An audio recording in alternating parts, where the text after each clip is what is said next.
Good evening. Good evening, good evening. Bao mê, bao mê. Good evening. Good evening, Sultan boy. Good Good evening. evening. Coi này này, em có cái gì này? Coi này. Mute the bulletin. Sarthang boy an continue pay the. Mà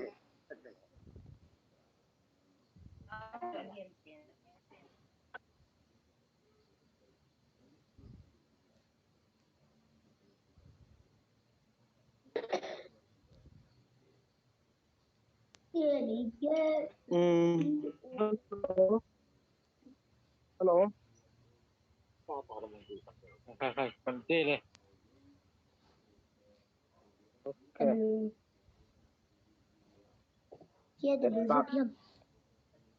Hello, Move the ball to one of one. kazavi lam kai ho sai pan no ne Kita tahu le, kita nak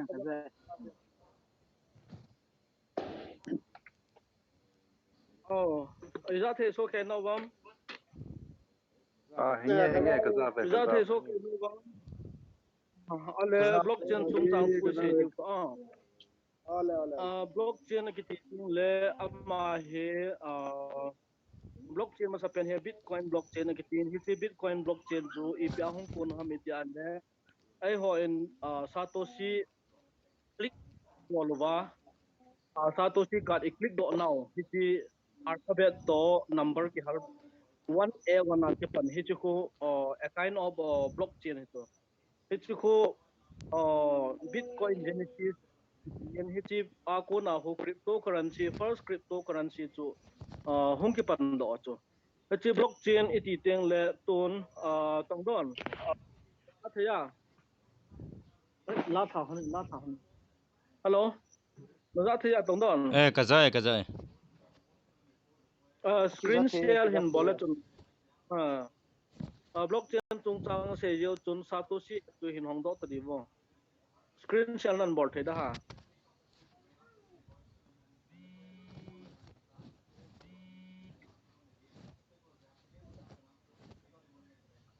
ting ha la ko la net wa mo be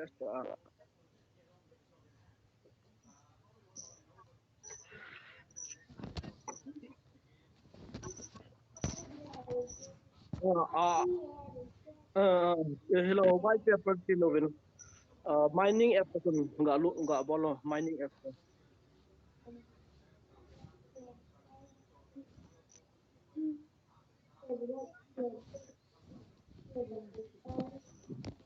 Picha velo tun 1A 1Z 1E 5 Q Z E 5 2 D M ki jin kun adzon a D I V F M A ki tai tri chu blockchain address ki ti chu blockchain address chu ki ti ya tun velo tun blockchain dan chu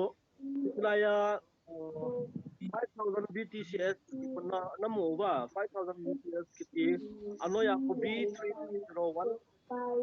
dot 9F00 B ki tireta ku blockchain khat chu ki blockchain aku 5,000 BTC asunga ki 5,000 BTC asu ko hi 38 million plus ki homon ki blockchain che da na hi en abana vele to next block ki no ya ko 10 minutes ya hi block khat hong ki min hi ya hi block khat hong ki min pa khoi ho hi distributed ki bolwai ho hi mi wan le chena mi tam ta hi chi pa ko ki ho wa anoi langa receipt ki BTC no ya H 8F1 F08A BC kiti right side lang 0.01 ko het mo ko el ko pa mo ki polo go kan hi ham From the low team. I just got to see Benny. Move no. Bây giờ có lẽ là mua Redmi 9 Pro.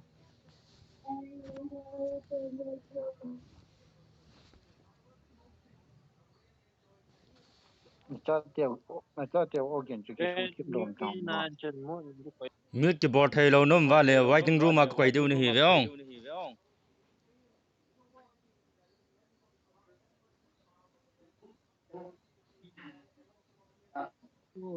screen share với cái ta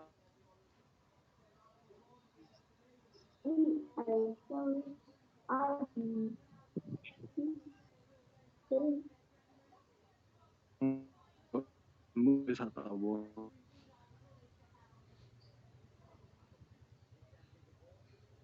có hâm mà ging just check cần ball phát đây nó không ngại từ đây Chỉ ra thầy tập bôi. cái gì ta phải tao cái gì ta về ta blockchain che dan chu azawa 5000 BTCS right side langa receive uh, right side langa receive imu ibol now value chun 0.1021083 hichi suppose hichi nanga hi ta le hichi oil live block nga kuna chuna muhammad ya le 7000 sorry 755 64 block na aku 5000 BTCS block ko AF1 FA F0 sorry dot 8 A6 BC hichi ko hichi block address aku nangin 0.010 suppose hichi nang block reward hi ala chizat ko na mu hichi block aku na he manually shira 38 million plus to hichi 5000 BTCS ko azawa AF1 F0 dot 8 A6 BC blockchain address aku na ko ho iki ho mo chu blockchain che dan chu blockchain che dan adi ta chu mining kiti manually shina mining di ta chu BTCS chu chu hi je en ton blockchain dan hi athang pi a e the na di wa chu a hi chi block reward hong ki pe hi chi chu tu next atung lang chu ga kai ti khata di o tong don atung lang chu next block hit value chu 75,565 75,565 block to IHG ta to next block nga khu 75,565 khu next block nga imu diu ya he chu 5 minutes 51 seconds zo tiang le imu ki diu chu yo tiang la khun 75,566 block hu ki ding aban tiang la ta cho block reward khu kal jing di chu blockchain che da na hi in chu tiang le hi chi hi blockchain wanoi le se dan dinga blockchain la adinga public chain kiti hichi a blockchain che dan lo accounting phata cha public chain pai ta chi ai cho auditing ti di dan ta auditing phata cha chi na mining zat rong a hi lo le na block reward zat rong phata cha ki mu hichi choi hi in a chi dan hi phata cha chi hoi ta an het wa le aban abana hoi ta nan het be dio tun total circulation hiji kipe khu hiji chungchang them phaga veleu hen total supply ko 2.1 billion hiya 2.1 billion coin blockchain ti na hi cho aba na circulation ku 500 white paper cho 525.16 ki ti tam hiya alo le 15 hitam hiya hiji chu out of 2.1 billion na ko circulation 525.15 ham 16 ham million coin to imai block reward mu tiang le abana pa ku hichi block reward pen hi ai hon to an next block hit the 10 minutes every 10 minutes ball pen we hit a loading daily hilo le monthly staking mining in ball tengule ai lo le not mining kiti to lunch of delegator functionality kiti pen jo hichi akuna cho in ball diu hi cho chon hichilaya block transaction suppose tun metamask ano hoin metamask is a kind of decentralized exchange metamask akuna mun khana ko na mun khat transaction no ball tengule 0.0004 zero li lo wa 4 na pe ko chu transaction fee na pe cho aba na coin thot za to hong ki goble anoi lang khon to torin umbeta e chun transaction no ball pe no chu chu a kind of blockchain hi chu ichita banga chu cha he BTCS te en blockchain khana ko na address ko na saan pe do wa he chi 38 million plus ki hop jiu chu hi chi chui ki hop jiu pen chu pen nga block reward ho koi ni hi oi na ngai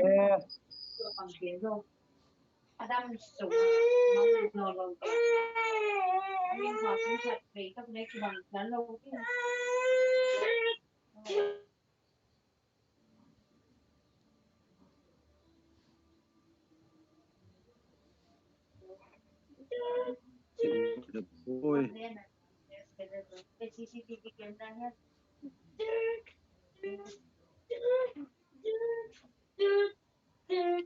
Coi vâng nam xì cái đó chịu.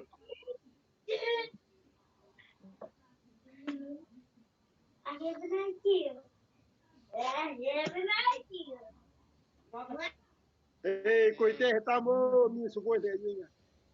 Waiting room mà ani ni tai.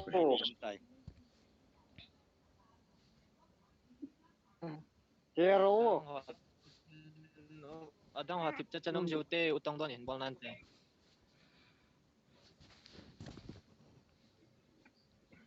amo chan abol ye het lo jiwa cha hi mai the hin a hi le tun continue le han blockchain chi dan hi mining a hi ki su se la chi e cho hit bang blockchain reward ki pe dan ai no le every 10 minutes a block reward ki pe hi ba no li na lo cho hi chi metamask a e bolo chu hi chi blockchain test e bolo ya hi chi test chu destination address khat nangin metamask khat na ko na metamask khat na ga thot chu hi chi blockchain address through na ki thot to ti nai ta chu Iza thầy va. Cái ra Cái ra về. Cái Ra về, chú cái hi ra chú về. account blockchain testing le blockchain transaction chu. Wanole se na dinga blockchain test hita banga success khalo chu. Khalo ho ja chu tiang le wanole se na dinga alen pen blockchain test alo thing pen ti dan ta chu. Hi chu blockchain hi ya het by pen di wa chu metamask ko na nangin mi khat address na kala chu blockchain address chu blockchain wallet kiti chu metamask ailo le token pocket ailo le tron pro link ailo wale trust wallet kiti ho chu teng le wallet tamta hi cho akuna chu metamask hi decentralized wallet khat chu blockchain wallet kiti chu blockchain iti teng le abc 123 ki hal bola hi cha akuna chu coin ki thot the hi chi coin ho chi pham ni chala coin khat chu na thot za chu block khat chu hi chi block reward na khat na mu yong ho chu ho blockchain khat chu hi cho lo se chu hong ki gop teng le tam ta ki gop teng le hi chi amo aki gui zop now chain pen chu hi chu blockchain ki ti to chu blockchain dan chu neu khat idea ini ta wam le Hê, hê. Chế tài. Cái sao? ki che ta chu na Chế tài, chế tài. ale chi to ki chi a hele to a he he chi to a btcs coin mining na board do he coin khat rong he block tam ta hung ki goma he chi sun coin khat siam teng le he chi coin khat hung sin nai chu suppose bitcoin khat khu athem thema tam ta hung ki gop teng le 1 bitcoin hung pha chu he chi to banga khu bitcoin khat hung so na dinga chu point point tam ta blockchain tam ta hung ki gom ti nai chu he chi to banga chu btcs coin khat na receive na dinga chu block reward tam ta na receive chu ichi block reward ho zo si khu anyao ta ta ho khu fraction a hung ti a hi cho zo si khu block khat hung ki gop la block lien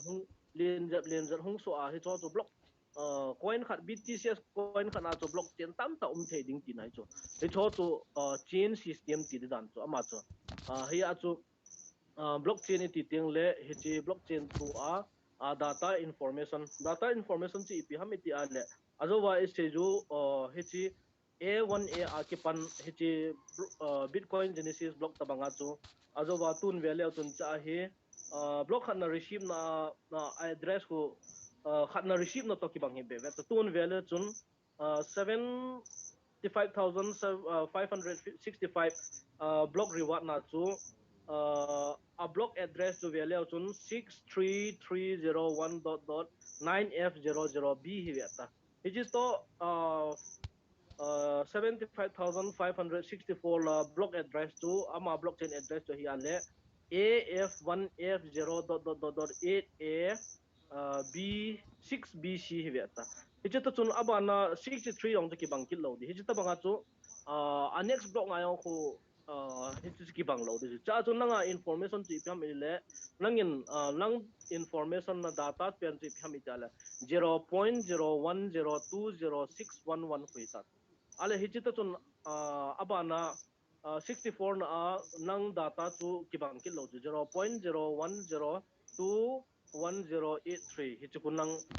coin ti ding ham na value chi ki ta BTC sa api o ya hi blockchain data information iti lo na chu hi tho jo si hong ki kop ting le apula ma chu blockchain hong ki ti tun blockchain dan chu hethiam tawin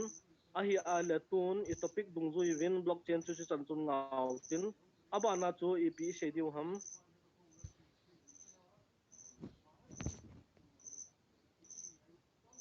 मैंने लगे तो उधर topic abana he ipi ham ai lo la question dong nom hin se yu wo aban tu main net chalo da ha main net tu अब आना Minute tu in main sayo. net na main net chung chang chu ga ho le mung chu main net iti tile main net hi ipi ham alang pi main net hi ipi ham iti ale cryptocurrency main net iti tingle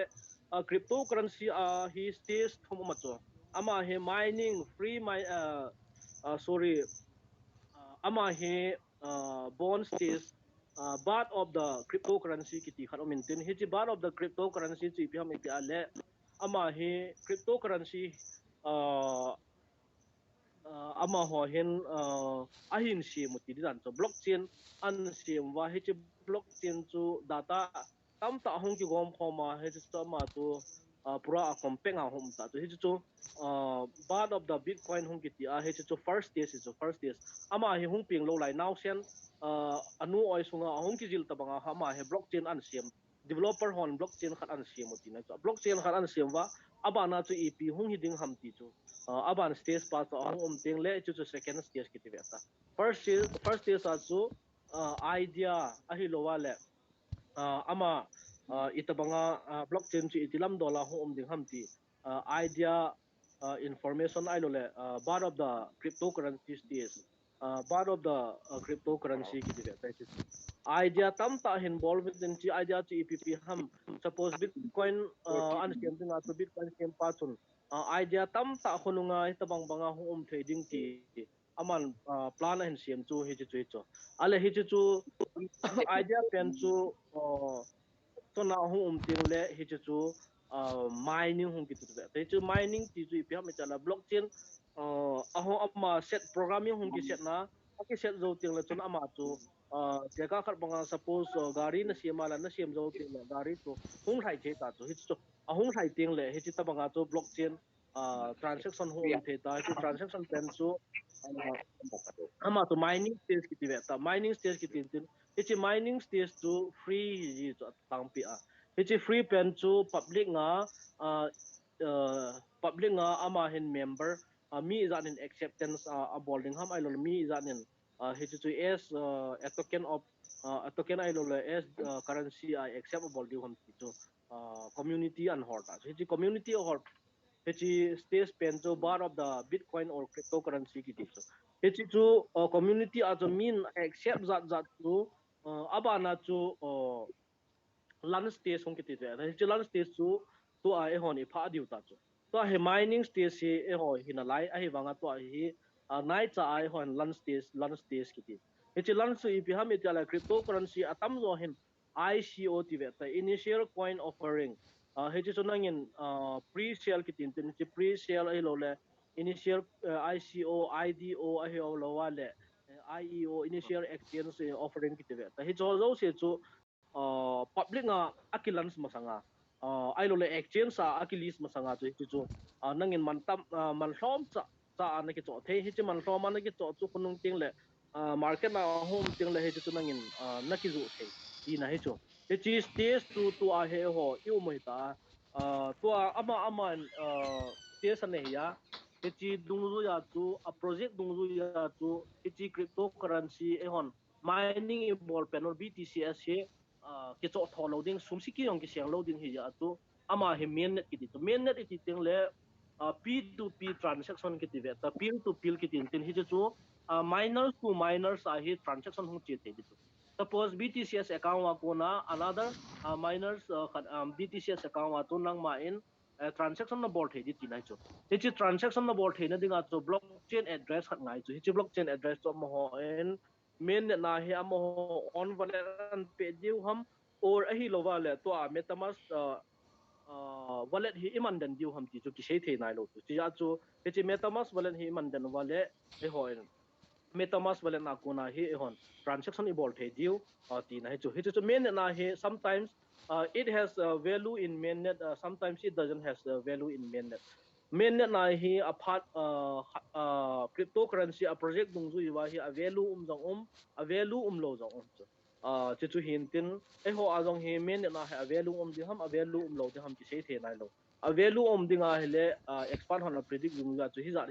hinte test na yang available ape hi ja chu main na yang available hum mai te but withdraw I lo transaction ho chu hi thading transaction wang chu hi thading 100% chu main na hi transaction hi the ji ai wanga chu withdraw hi thadam hi thelo dam ti wang chu hi sei thelo chu koi man sei thelo ya chu ai ho to main net di kon hi ta wa main net chung changa hi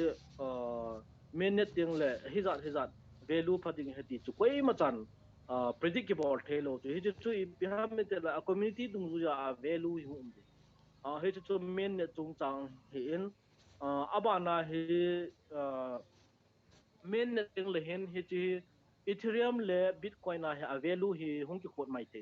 ethereum le bitcoin na value hung ki khot na le nangin hi chi ethereum to bitcoin na chu naki exchange no male naki exchange ding chu tiang le nangin bailam ta naki withdraw the ji tin hai chu hi chu hin tin men na aba na hi men ne hi tiang le tu ai hon testnet I bolo SUSDT to 1 TBTCS na mu ko 1 TBTCS na mu na ako SUSDT ko claim na boarding le EP na mu am iti ale 1 TBTCS na mu na ako sometimes 150 152 180 192 US SUSDT na mu chu test net na aman a main value pa chu a currency pa chu stable coin khanin a support tin chu cha he value chon 4.03152 dbtcs ku suppose he test bitcoin sa tu si ya a real pa chong he ting le 1294 SUSDT ku USDS an support de tin chu a value chu USDS in an support de ya main net hong he ting le hon EP claim di ham di ale TBT share ko hong mang ta chu e chu hong mang ding a value lo hi a choi hon claim in bol diu chu USDS stable coin ko claim in bol diu chu e chi min ting le according to the participant how much million has been participated in BTCS mining then the mining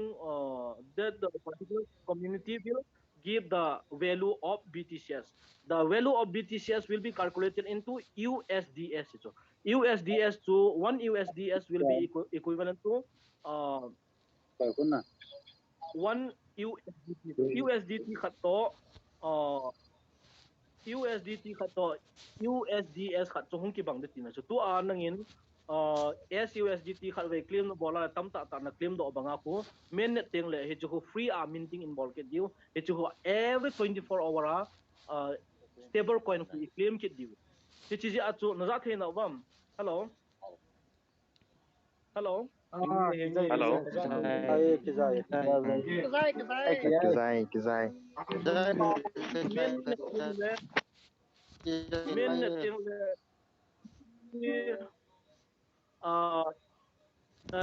USDT pen ko USDS in claim diu hi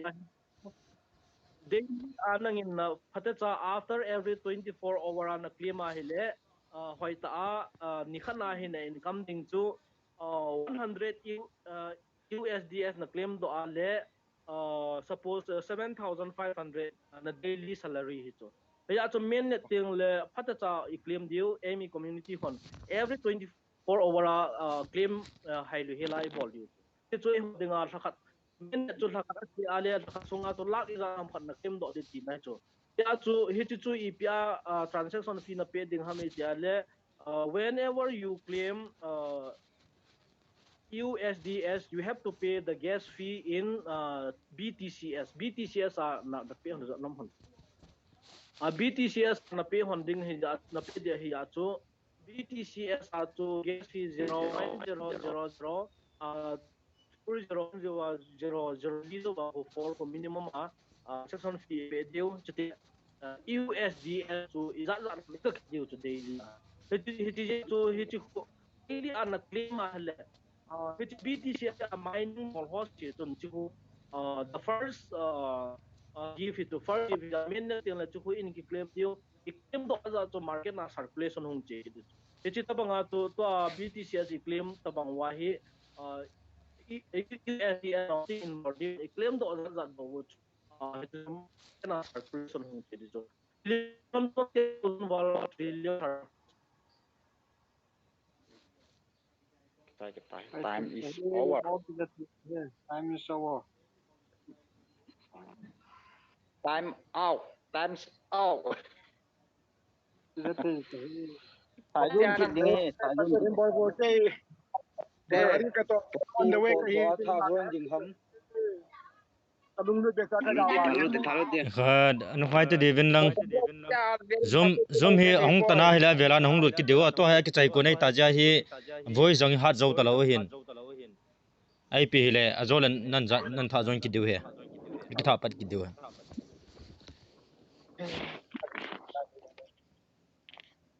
Ama chama hung out di hầm hi le. Ki hầm. ai Please, chom kha zo le hung tan din din rejoin nan tha bol du so exciting le exciting le li ban bol lo cha tang li bol thei ta cha tun hin thanin ka tin ki tha pat du te o jong ki che te he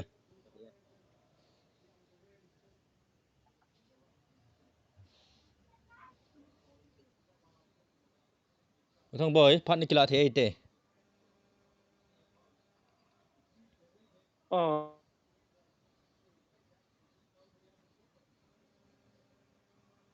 hello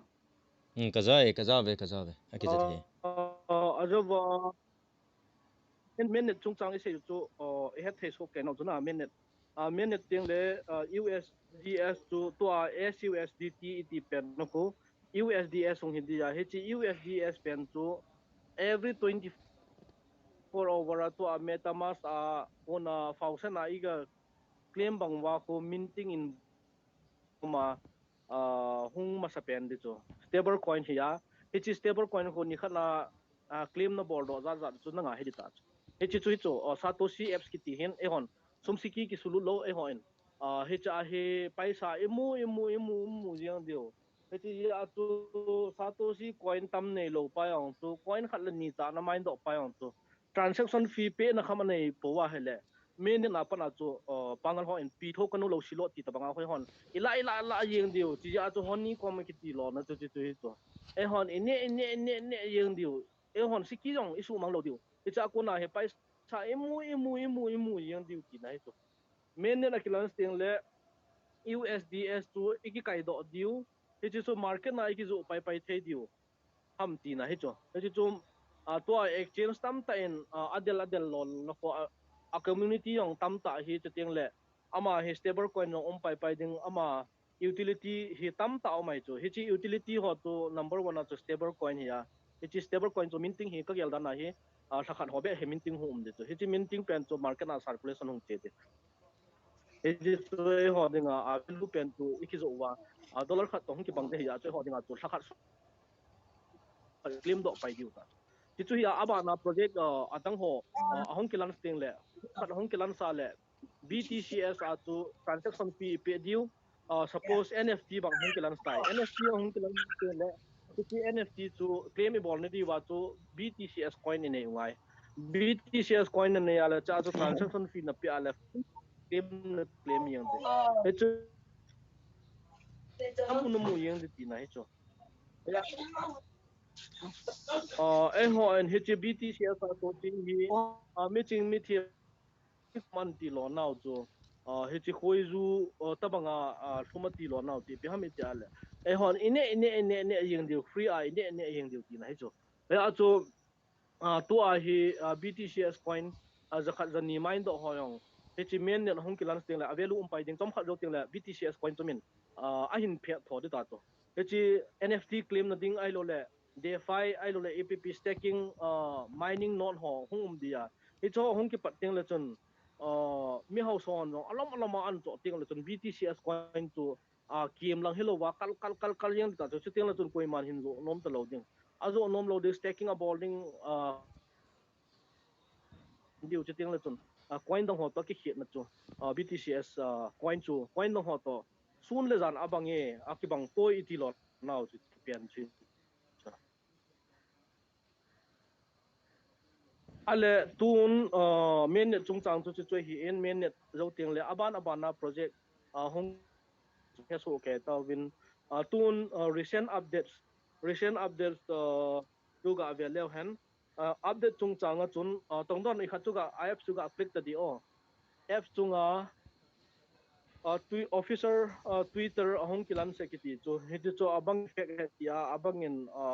amaho en hechai controversy niau chat do controversy niau chat omekati lo na tpi hamiti le uh hechai our official Twitter account online ati hiti chu ga click le chun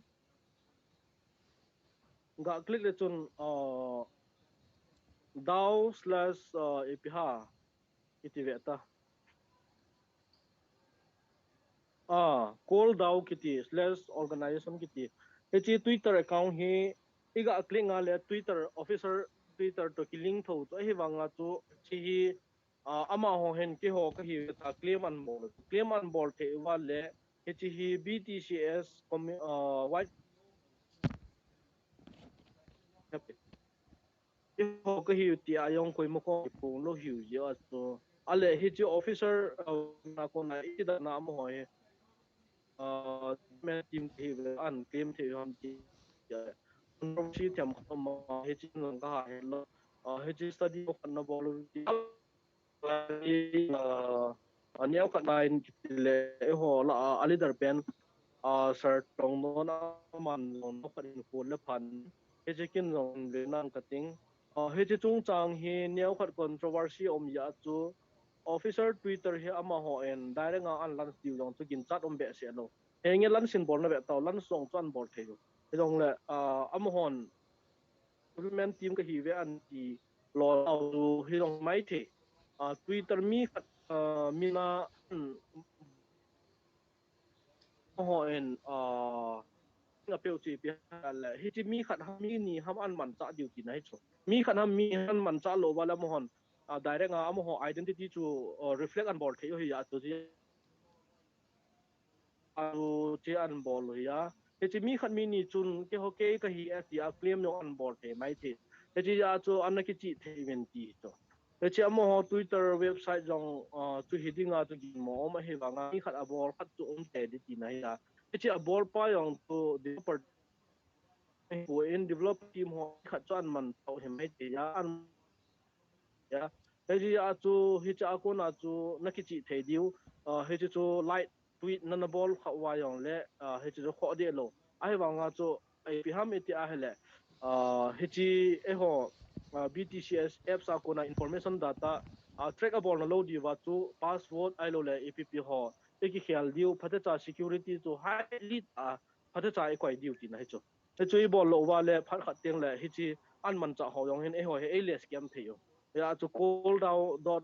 slash organization ki ti hoyong hi tiang le he chi daw ki ti tiang le DAU hi decentralized autonomous organization ki ti ya he chi daw wa hi nang ma en long ami community yong isim the chu ami community isim the yu coin yong tam ta ilan the chu so tiang le app ilan the chu he chi ya chu any person can use this platform he chi platform he aeon mi lo sian ni man the chu chi ya chu ki chi the di ti nai chu he chi update chung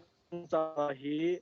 en BTCS coin hi za na he chi chana mu ding hi kiti ho ho ma le in a ball ti pot low diu ti na he chu ama wang ama ho ai khat en not bitil not kiti ho not mining to stay on to hi le genuine dinga to kata sa je masanga ehon testnet ibolowa testnet akona reng ti hash rate jong imu hi ja to ti chu hi chu adi hi ta to adi f a k e hilowin f a c t fek zo katina e chu direct ya to hi chi vele Elon Musk lim long hi hata an man chu BTCS te hin hata an man now hi pi hamitela mihim khat chu anop na lowa chu ama property hi lo le ama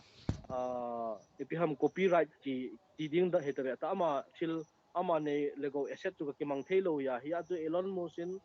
palna apya ama hoin ama no ham hi lo le Elon Musk to relation ne ham ti hi an sin hi ta an sin hi ya ala chi ya hi Elon Musk ong hi cryptocurrency na alip ta ketile thanom ta khat mi ahi ya ahi ama yong hi zaw ham ti yong hi gin mon na sata chu ai lo le ama hi chi project nga hi behind the screen na hi ama hi a supporter tu apang ham ti yong hi gin mo ama am ta chu chahin vele sun Satoshi chain ki tin open source and share ki ti ve ta cha hi ama ho update a tha per nong hum do hi cho hi ama ho in khoran thunu ham piti ham chu ke hiện tiến zoom ga bol leo chun he chi hi bitcoin power akuna he chi decentralized consensus abon pe ke jen muso ke ba ga tau chun ya chu pizza de ki ho yong he cho yong an bol now hi bi ham ti ale he chi pizza ana to ho bitcoin akuna na to ho pyo he cho yong chun hong zao mai the ai lo le bi ham relation ning no bor hong chun relation ham di ham ti gin mo na sata ke nai to ti ja to hi chi update hoyong hi update nai ti mo ki chop chop ding hi lo ai lo update tai ti mo i khat khat di yong hi lo chu hi chi fc koi ma chan scam bor te na lo wa 3 layer ra ke bol ha ti wang wa chu cha ama hon an man cha ho ma hin e ho public hi alias scam thi hi ya to ji he a white paper ku any person or any individual who claim the developer or the development team and ipiti say ham ke developer ki ho hi officer website alo la do da ka hi ti yong tan ta home ding hin hi cho na BTCS an tu male ape hi wina ti to ta to he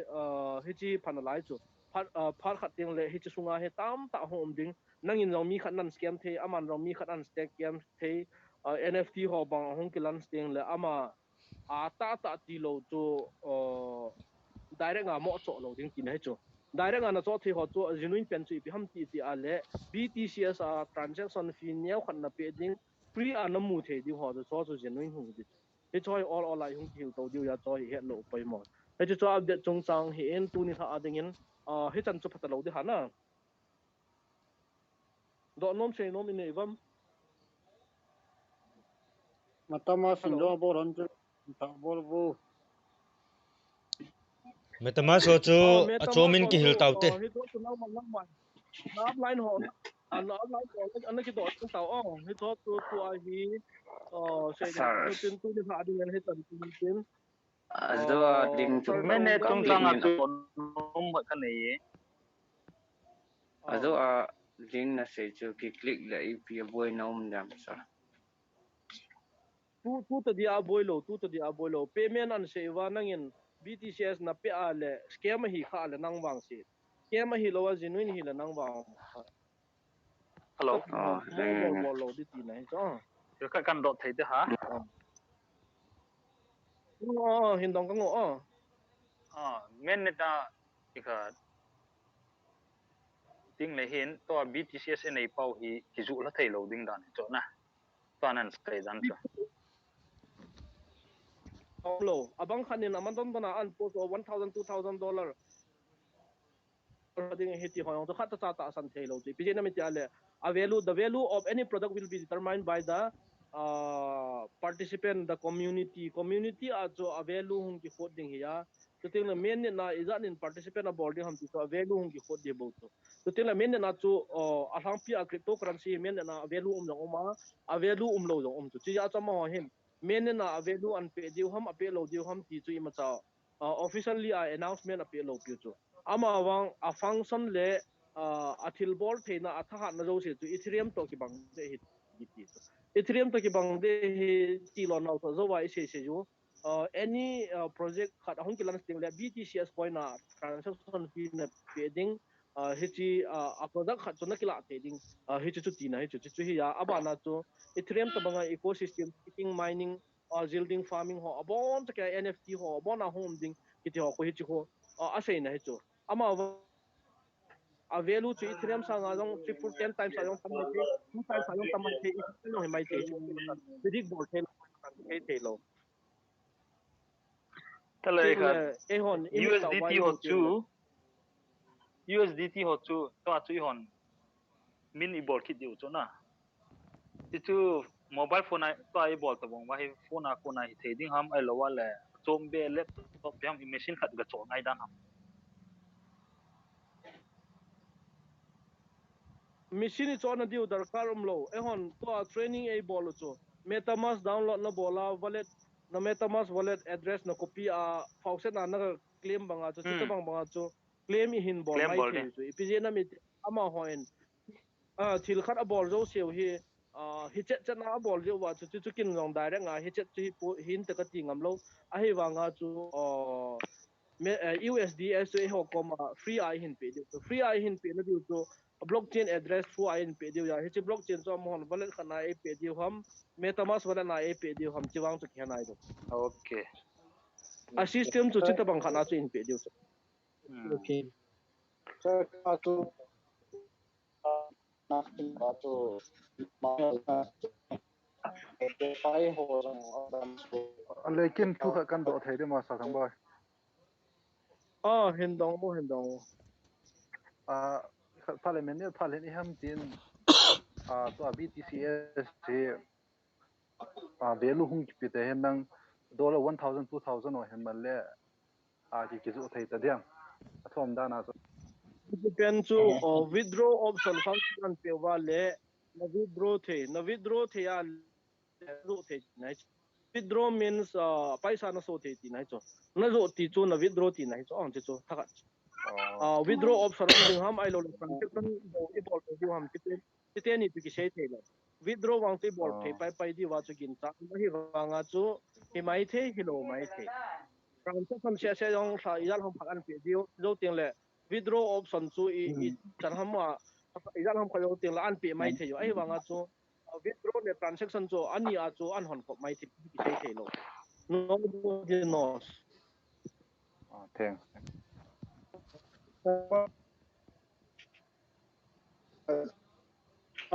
project hoa say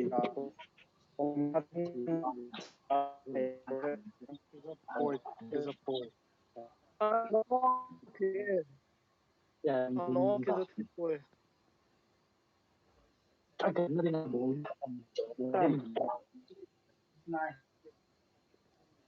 tin tha do vo adong di pen pen chin Hello. hello sir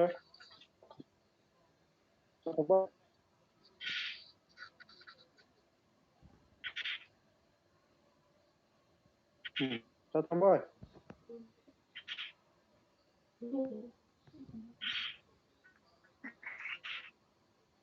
hello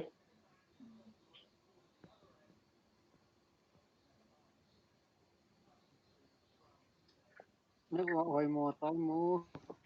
se ta za hela kilom na tao cho tung đôn bốn tung sa tham boy question dong di chun hin dong vo So trong vai tôi cho BTCS or SSD họ send kim bol ji ki transfer ji họ cho a ki mong lo de ham khuti de mi transfer hi yang lan ki khol the lo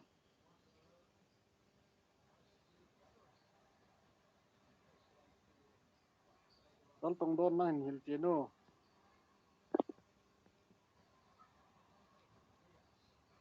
ipi pen chong nó là NCBT là tin thảo phong alo cái tấm thế azo thu dong pa chun SUSD to TBTCS chu pi tin se ha transfer ho ki bol ji send ho mi ki thol ji ho mi jinga address aga cái thuật geo cái thuật hi yang le pi sit nom tham ka ti paisa ang ki so ding ala cái mong dam cái ti dam ka ti na to testnet hiya testnet na chu ho transaction chi kisu nam ti na ke mang mai mai hiya he chu mi na thot te ngai na thot na dinga chu transaction na bo te ngai hi china bo chu nagin hilanga mining power 3 days 10 k na mu 3 days o phat de 3 k mining power daily na mu hi chu poi hi china dinga cha poi mo ja chu mi na thot jingai chu chu test ni na khat le re ka khat bo thot de ham timing hin phat le khat ve na thot ding chu phat chun hilanga receive 10 k mining power pen chu 3 k mining power pen chu ne claim ne ke bor ji hi china dinga cha poi mo chu testnet hiza chom kha jo phalle testnet coin jo siang abon na destroy him ke body ta chu che ja chu testnet na chu man thei thena na man di jing e chu chom kha jo le sir ken thang dong tring kan do sidam sir dong ta laya mi ga transfer khera jektin ke a account 1 account 2 account 3 kan in din na koi thon din na ke account 1 ko na account 2 account 3 ta ka tho ji le mining langa ka has ikana receive 3k has ka ke bole thei ji chu ke a ji thei ji phadi nam ka hian lo tle chu ep chu ima cha wang chu ti lo mai the he wanga chu mi bang khat chun mi khat hi vel ni ver thum lang iga thot ngai kina hi la chun mining power to a bonus mu pen kho ahung kem kin ati ta banga sei ji ba chu e chi to ta bang chu avoid ne dinga chu ai ma re ma ke thot lo ding midang i thot dang chu amang chu ver thum ver li ver nga ga thot lo ding midang dang zo ta chu has kat ta banga kho khat has ka rang chu khat to iki exchange zo phala a vera ki exchange chai ro ta banga kho a hi thei chana midang dang to ta transaction ki bola pha chu okay ke pa me ke chun ke le ke kan ke thot tu yi ta ka bon te ke thei bang ji thei ya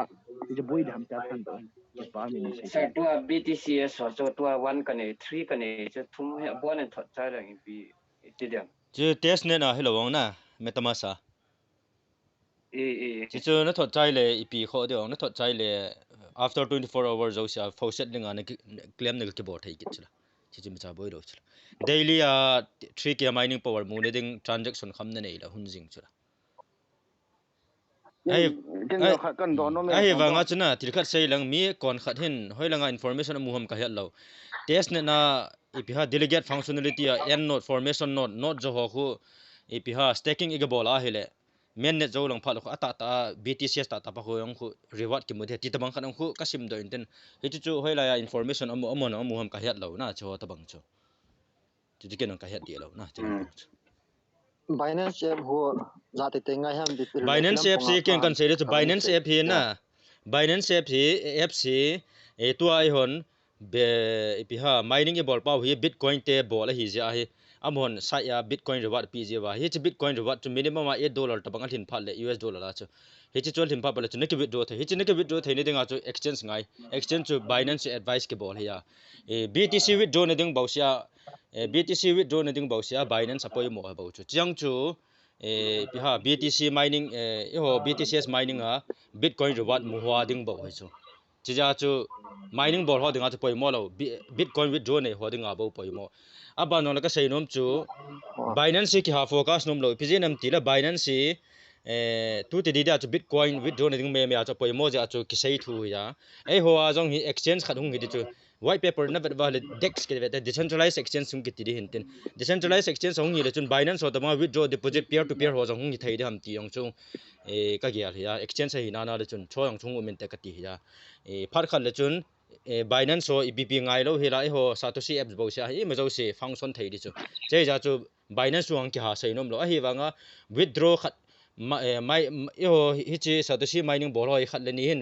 bitcoin reward amu ji je wa amu ha ding bitcoin withdraw ne ding bo wa Binance poi mo hi chi ja chu Binance ki ha sei nom lo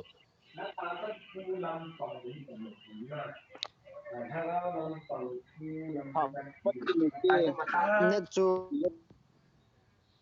thudong nom hon hin dong vin lang ai piham sarthang bo yong chu apha de ke chai tabang ti di jing aviala continue bol lo de hintin na do nom ham piti ham na do nom chin saram dan cha Binance lo yang so no hon na ki install ta me dol apps so ham ikhare chu Binance su cryptocurrency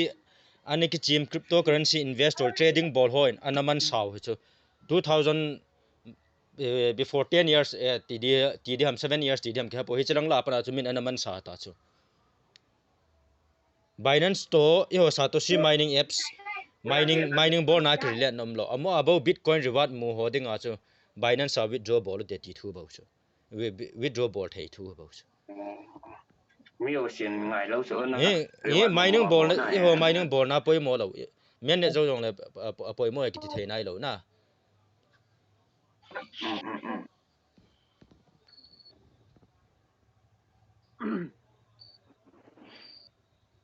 Sir,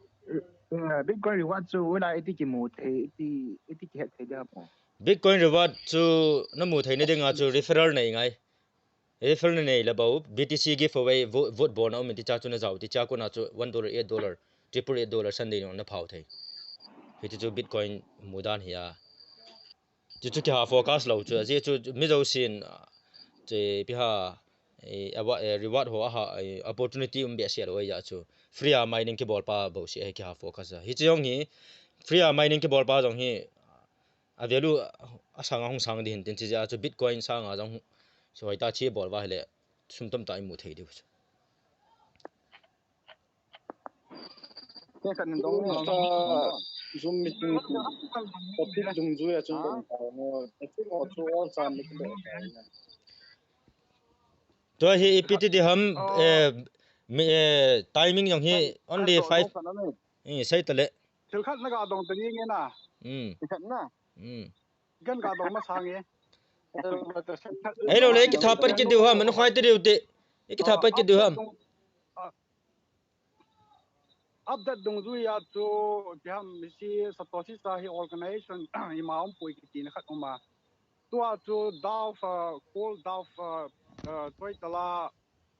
hung uma hele tun te kala banga mo chu an gan si yong hi thei hi lo yong hi thei hi ta lang la mo chun suboi nom han lang hele ya sapisis a mine ho lo si he a boy thei dem kitan ge officer ang ki pejo sin ima cha su boi lo di aka la sai langa ipp ham hi lo ho na amo officer lia koi man su boi lo di officer information link hian nang ip ta tai ma cha boi dum lo ewanga daw kiti jong hi iti hung chidam ke nong ka he thelo sarthang boi chuna het dia daw jong hi decentralized ta amhon tian bodam ke nong ka he da na chelam pang ewanga chu nang ina seida na chu amhon hi chita bang khan an bolwin amhon an suboi diwan meti chawang chu hi weta amo ha pana thil ki bola chu ima cha boi dum lo amo abo hi chelanga a hi lo ho na midang dang hon an su boi thei cho chu he bo okay cái cần hình dong nhau mẹ thằng boy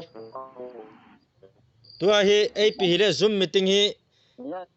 ki chai pe de hin tin itha continue di hom hi lo le tia hi gang ki chai de hom chom khat chạy ta cho ngắn đủ đó và nấm lầu Give me cái tay. Matamas thutin tha sei bo. metamask tu ki sai nom talo aje chu nidang le bol le hin tin metamask tu ki sai nom talo Metamask putin dong metamask to sang lang hun youtube ma to cái chi pe ne lai sai to sang dong ai pi le tu ai veta tu ai le youtube min hin sale tu ai thi ka sai nge tu ai ap le sa thang point jong session close bol lo ja chu meeting hi ki chai din tin a vela rejoin an bol tu ai en ka boarding atha bia ki thapat deu chu them khat sa thang boy ang phat bu tin aman close phatia topic hong chu close bol thaine dingin ki thapat tin tu ai zoom hi kan tha ding aban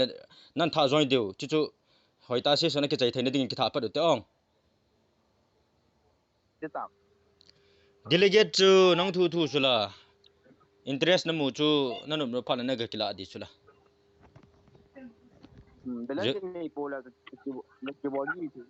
reward na mu chu na ga kila ding nanu ble balance jong chu staking yong chu na nga thei na ai lo na koi ko ya them kha khana na ga kila do the re wa e pi ha re wat pa chu Phi na hena um na delegate ka bol le ETC na hoi team GG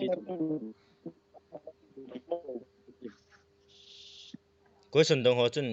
an mi ring ke bol wa dang si mut ke bol le hin tha do hazo pa chun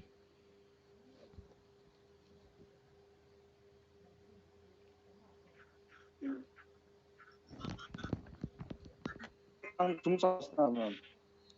ka za thei lo hin tha hin đau hồ tập bằng chân ball nó mà để mà